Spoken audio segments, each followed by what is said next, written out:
Welcome to Life of Norway. I'm Sean of Norway, and maybe if you watched this channel a little bit before, you know that I go to a lot of festivals.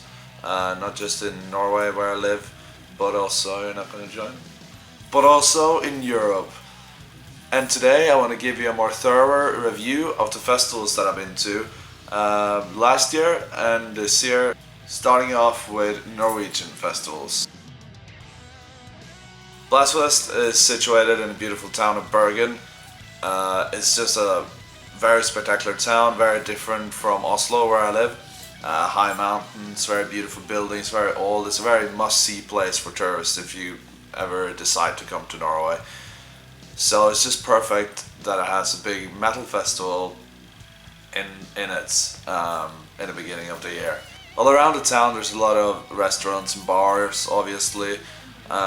There's two very good metal rock bars, one called Apollon, which is a record store as well as a bar.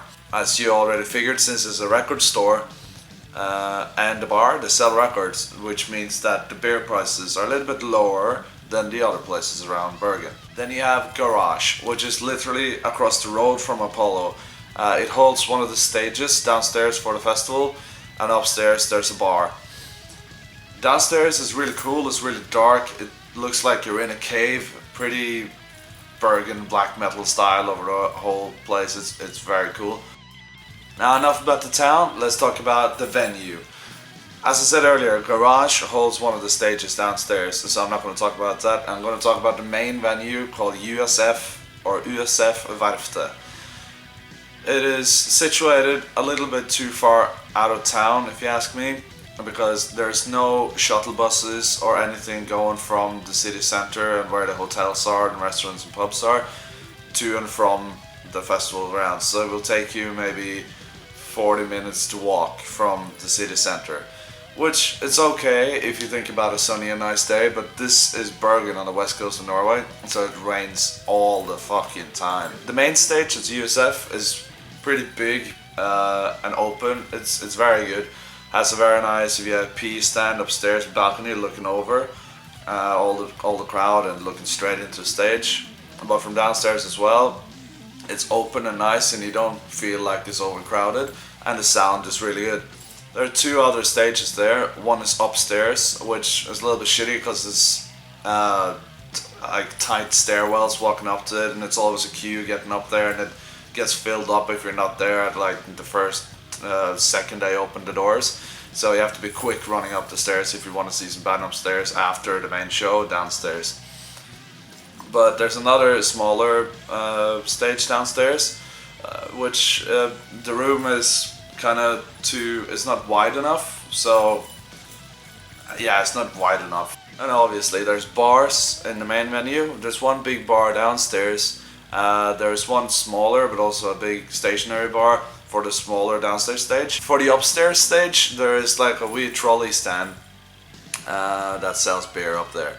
And the prices for beer at the main venue is around 74 kroner, which is not very cheap, but you know, it's Norway. And for food, there's a wee cafe at the end that sells like cafe food, like sausages and burgers and stuff like that. I wish they had a little bit more food, like a food market, some stalls, invited some restaurants to come over and you know, have something more. It's lacking of that, really.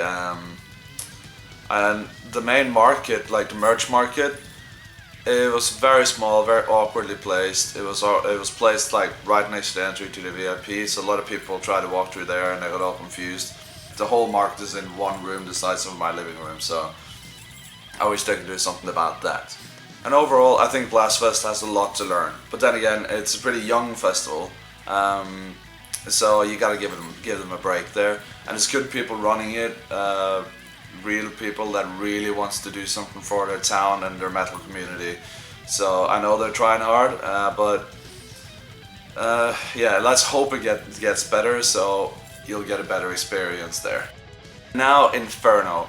Inferno is one of the most well-known metal festivals in Norway, and it's situated in Oslo, and it's always in Easter. The Easter holiday follows it, so it's never the same time, like next year from last year and all this. It's always Easter time. Oslo is a great town. It's got a lot of restaurants, a lot of bars, like II Club where they also sell food, and Revolver where they sell food, and you have Kniven, which is just around the corner from the main venue.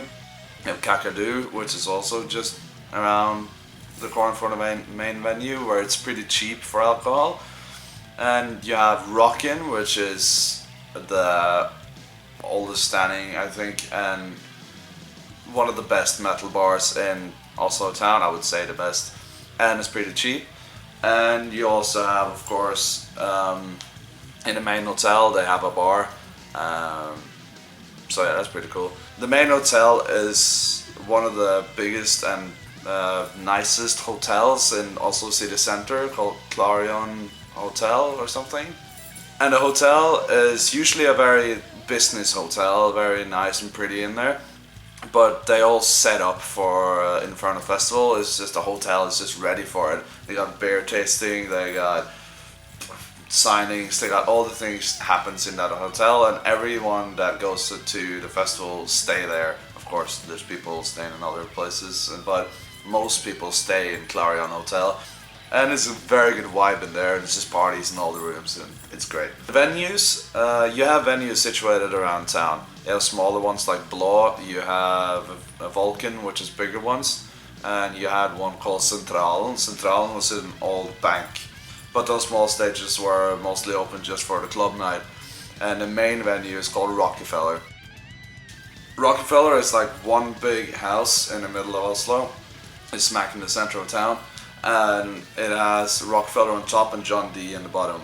And John D is the smallest stage, and Rockefeller is the biggest stage. Now the biggest stage is great because everyone can come in and see it, because it's got 3 tiers of balconies going up, so no matter how many people are in there, everyone can find a spot to see the band playing with a great view. The sound this year wasn't that good. It was too loud, it was like up and down, they didn't know what they were doing. I blame that on the sound engineers, not Rockefeller itself. Now downstairs at John D, the sound was perfect. It was smaller, so maybe easier to play with for the sound engineers, I don't know. But the sound there was really good. At bars, there are small bars situated all the way around, up and down all the balconies, so it's easy to get beer at the main menu. There is always a bar around close so you can get alcohol and you can get your drink on. But it's 86 kroner for one beer at Rockefeller, which is stupidly expensive. Because the ticket for the festival is really expensive, and then they're asking people to pay like shit tons of money for a beer on top of that, which is ridiculous. And food, they didn't have like nearly any offers for food. It was actually just one stall selling fancy sausages, hot dogs, and chili. And the hot dogs were like 66 kroner, which is stupid. I heard last year they had a lot of food stands, so I hope they will bring that back. The merch market was small as well, but bigger than Blastfest. It was in a long room all the way in the back of the venue, so you had a lot of space in between the stalls, but also meaning there wasn't that many stalls, but it was a good market, variety in price and in different kinds of merch, so it was pretty good. And overall the festival is good, and there's always a lot of fun around the festival, around town. People that don't even go to the festival is out partying for 4 days. It's a lot of fun around town in the hotel, so it's a good festival, but I hope only this year was when they had a lot of issues with sound and all that, and that won't repeat itself. So it's a good festival, but also it needs a little bit of tweaking. Last Norwegian festival is Tons of Rock. Tons of Rock is also a fairly new festival. It's got a lot of great bands playing there all the time, and it's located in a town called Halden, which is on the Swedish border. Halden is a very old town. In the middle of it, it's a big fort used to protect Norway from Swedes and all the war and the Danes and all whatever they did. They were protecting Norway anyway. And the festival is in the middle of that fort, which is awesome. So you just got cannons around the edge, and you can see entire Halden from up there, and it's very beautiful. And it's very easy to get to the fort from the main town, because the town's pretty small, but it's steep uphill. It's like fuck, you gotta have some leg muscle to get up there. Also, it's pretty good that they have direct buses going from big cities like Oslo and nearby cities like Sarpsborg and I'm guessing some in Sweden as well. It goes directly from those towns and straight up to the doors of the festival. And that is every day at certain times, so transportation to the festival is very easy and very good. This festival is obviously an open air festival, so there's camping. And the camping ground is on a golf course not far from the fort, but it was really stupidly worked out because if you had a ticket for the festival, even if you had a 3-day ticket, you needed another ticket for the camping. When you got into the camping, you had to pay for a spot there, so you needed 3 tickets just to stay there for 3 days. And it was like very strict. You had to like put your tent in this square, and if your tent was hanging out of this square, then you had to pay for 2 spots. So if you don't have a tiny little tent, then you're gonna have to pay for 2 spots or more. But there's also a hotel not far from there. I was never at the hotel, but I know some people who stayed there, so they told me it was very nearby. There's also an additional camping spot opposite of the golf course. This camping spot is like an actual camping ground, like with campers and German tourists. And this is where I stayed. It was pretty good. You didn't need any extra shit. It wasn't fenced off. It was free. It was nice, and it had like a wee cafe in it where they had nice showers.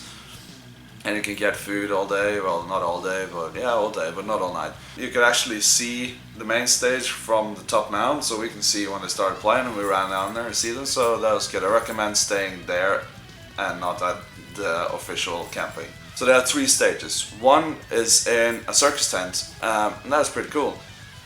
And the 2 other stages are further up in the middle of the fort, and they're facing each other like this. So this is one stage and this is the other stage. So, and they're not overlapping, so you can just turn around and wait a little bit and the other one will play, and turn around and wait a little bit and this one will play. And I think in between, like to do changeovers and stuff, they play down at the circus tent or something like that. If you want beer, that was really stupid. Beer and food is the same. They was using this cashless card, and I fucking hate those cashless cards. Which means that you have to go to a separate booth and buy a card for the festival that you put in as much money that you would like into it, but you have no chance of seeing how much money you have on it. And then you have to go from that and go to where the beer are, which was like stupid lines, and Norwegians don't know how to stand in line, so it was just a fucking mess to get beer and beep your card on that. And the prices are obviously never even, so you'll always be sitting there with some money left over. And the same was for the food, and the food was stupid expensive, and you needed a stupid cashless card, which you never knew how much money you had on. So now and I hope festivals in the future can just stop or not use these fucking cashless things. I get the idea, it's a good idea, but it doesn't fucking work. For merch market, I think the merch market was around where the food market was, which was just outside the circus tent. I didn't actually notice any markets, so nah, because it was so expensive for beer and the cashless stupid shit that we just drank at the camping, so maybe that's why I didn't notice. But overall, it's a good festival, great bands, just stupid with that fucking cashless shit and expensive. Of course, it's Norway. Beautiful location, so it's worth seeing. But yeah, an overall very good festival. I hope you liked my review, and I would like it if you would share your opinion of these festivals or other metal festivals that I should go and check out in the comments below.